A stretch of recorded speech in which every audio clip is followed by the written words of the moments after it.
everyone. Today we're going to walk you through how to create templates in Solesca. So when you have a new organization, you're on board, you're going to be given 5 generic templates, one for single axis tracking, one for fixed tilt ground mount, one for fixed tilt rooftop, one for flush mount, and one for carports. Actually, 2 for carports, one for 5P carports, and one for 3P carports. And what you can do is you can either create your own templates, or we highly recommend starting from our templates. We have specific losses for the electrical settings that are specific to each different type of system. So deviating from these losses, you might see a larger discrepancy between our models that you run in SAM or what you're going to see in PVSys or whatever your bankable solution is. So going to templates, let's make a copy of the single axis tracking template just to give one example. We can duplicate that template, and now we have, I'm going to make that copy of single axis tracking. So let's rename this. We'll do single axis tracking, and we'll do this for test. So we'll click next, so that's just the name. Under module electrical, you can select any module that you have uploaded or that you have selected from the CC database. We have generic modules in place for you, but then you can change that to whatever you'd like. So I'm going to change this to the Xeon Shine 550s. This is bifacial, so one thing to note is I'd highly recommend turning this on. Most projects are going to be bifacial. Most newer panels are bifacial, so turn that on. We have bifacial transmission factor and bifaciality. Bifaciality of current panels is anywhere from 0.7 to 0.8. I know for a fact that these panels have a 0.8 bifaciality. And for the transmission factor, that's a bit of a technical setting. We have this default here. You feel free to leave that as it is. Similarly, for inverters, you can click on the inverter. Any of the inverters you've uploaded or added from the CC database can be selected here. We have these generics for you, but we're going to use the SMA Sunny high power 125 string inverter. We have a DC to AC ratio that you can find optimal for that system. So you can set this or not set this. We have it defaulting to 1.4. Let's set it to 1.35 for the purposes of this demonstration. We also have suggest modules per string. So either you can hard code modules per string, which I would recommend for tracker systems, or you can suggest it, which I'd recommend for rooftop and carport systems.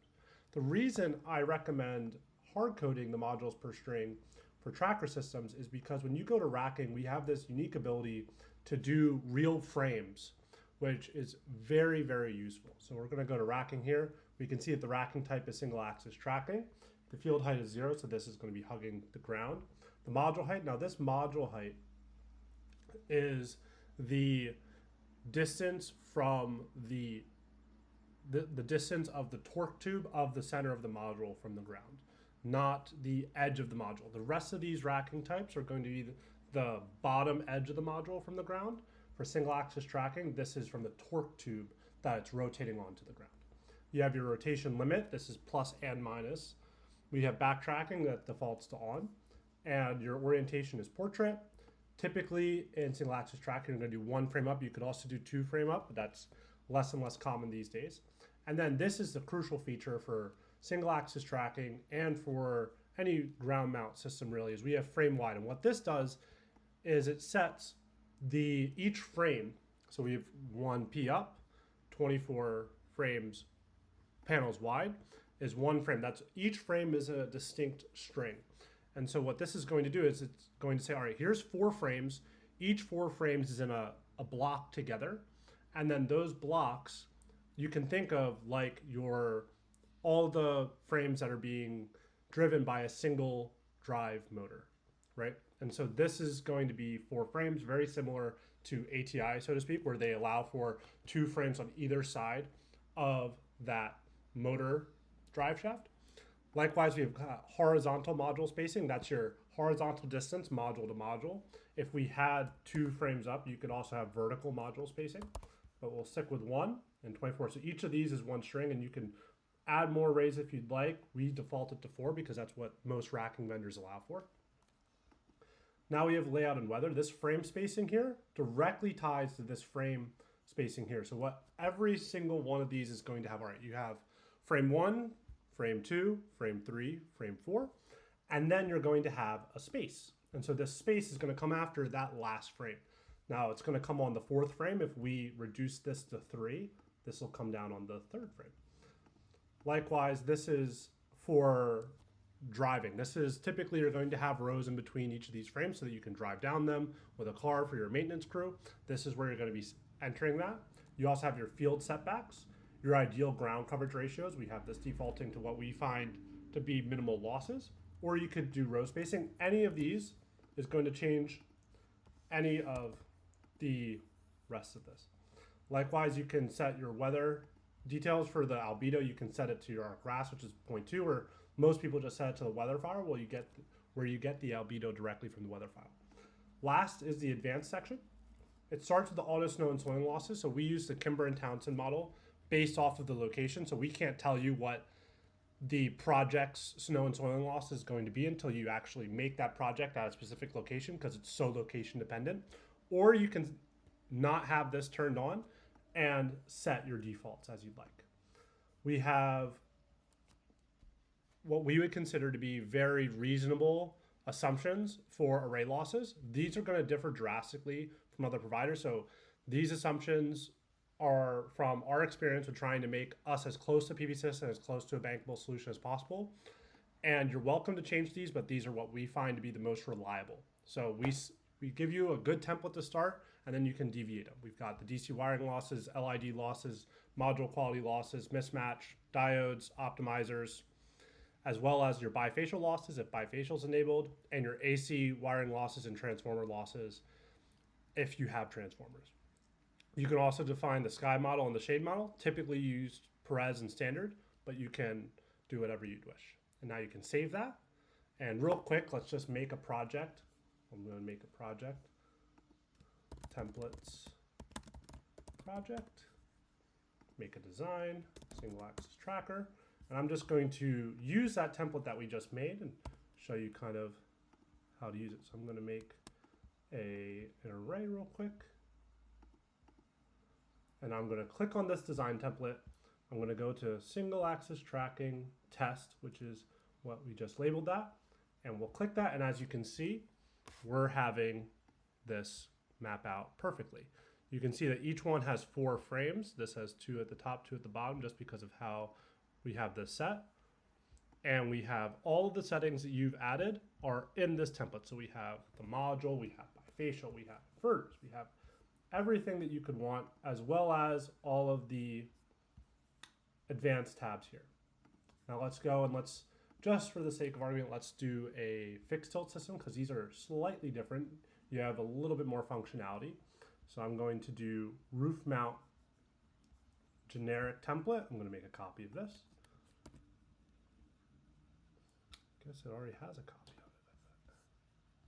of it. It does have a copy. All right, so I'm just going to rename this roof mount test. We'll go to next. Everything is the same in this, so I'm not going to change anything. What is different is once you don't have single axis tracking, for rooftops, you don't want to use that frame wide feature because you want individual modules to be placed. The way you have individual modules is 1 and 1. What is new about anything that's not single axis tracking is that we will automatically calculate the row spacing for you based off of the winter solstice. So at noon on the winter solstice, we calculate what the most ideal non-shaded distance between the frames are, and we do that for you. Again, this is like the auto soiling, where this is very latitude dependent. So if you won't be able to see what this is until you create this in a project. Likewise, we have the same losses here. Just to go through all of the options, we also have carports. So the difference for carports is that you're going to be setting the frame up to be whatever your high in carports. For this, it's 5p, so it could be 5 up, it could be 3 up, it could be 10 up, whatever you wish. And then our frame wide is going to be 1. So right, instead of for single axis trackers where we're doing 1 up and then the wide is a string length, or rooftops where you're just trying to place modules, we're doing the frame up to be the height of the tracker, the number of panels high in the tracker, and then the frame wide is 1. Likewise, you can do that for 3p. And then the last one we have is our ground mount fixed tilt template. So we'll go into here. The one difference here is that say your modules per string is 20, you could have this 1 by 20, right, for one high, but typically for fixed tilt ground mount systems, you're having at least 2 high. So for 2, I would recommend doing 2 by 10, 2 by 20. So that way you have, in sections, each frame is a string. This is pretty much how you're going to be building this in most circumstances. So I'd really recommend setting your templates as such. You also can set the tilt, right? So this is how you set the tilt, the module height. Now this is the module bottom distance from ground. And then we also have the ability to automatically calculate the row spacing for you, or for you to hard code these. Same things as before. So let me just show you real quick what that looks like for a fixed tilt system. We'll design that fixed tilt, doing the same area, just have consistent, and we can click on this, and we can do ground mount fixed tilt. And you can see that we're doing 2 sets of frames, 2 high, 4, and then a row in between. You can also detach the templates and change everything that you'd like, but now it turns off that template. Likewise, you can see all of our settings are embedded. This concludes the templates demo, and I hope, please reach out to us if you have any questions or concerns or need any help making a template. Last thing I should mention is right at this upper right hand corner, you can just create a new template. So originally I was copying the templates, which I would recommend to start, but then if you have specific template considerations for specific racking vendors or specific types of projects, you can just make this and design it from scratch. Have a good day.